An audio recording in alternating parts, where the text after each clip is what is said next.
The Chrony is facing a lot of the same issues that a lot of newspapers in the industry are facing. It's not really an unusual situation. It all comes down to money.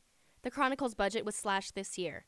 Emily Andrews says that when she took over as the editor-in-chief last April, she was told to reduce the Chronicle's budget by 30%.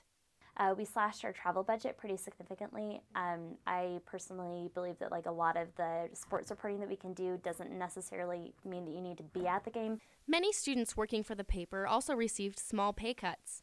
More drastic measures might include cutting print days, but Andrews says she hopes it won't have to come to that. If we do cut print days, I don't want it to look like we forgot to show up to work on Monday and Tuesday. I want to make sure that it's not just printing a daily newspaper, a daily broadsheet newspaper that says the Daily Utah Chronicle on just Monday and Wednesday.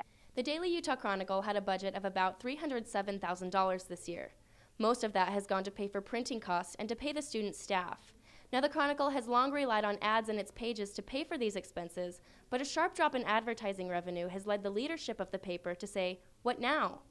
I don't think the appropriate way to bring in new revenue is by, just giving out, celebrity news or just self-help articles to drive up page hits. I still want to continue doing the hard-hitting journalism that, people expect us to do. But there are ways to do this that would also bring in new revenue. The Chronicle's website doesn't get enough page views to make a profit from ads, but Andrews pushed for a web redesign to draw more online traffic. Most of all, we're just trying to push towards this online thing so we can figure out how to do this digital news. For us, it's less about being profitable online and more about knowing how to do this, because those are skills that journalists are going to need in the workplace and that our student journalists need to figure out now. A newly formed Chronicle Alumni Board will take over fundraising for the paper.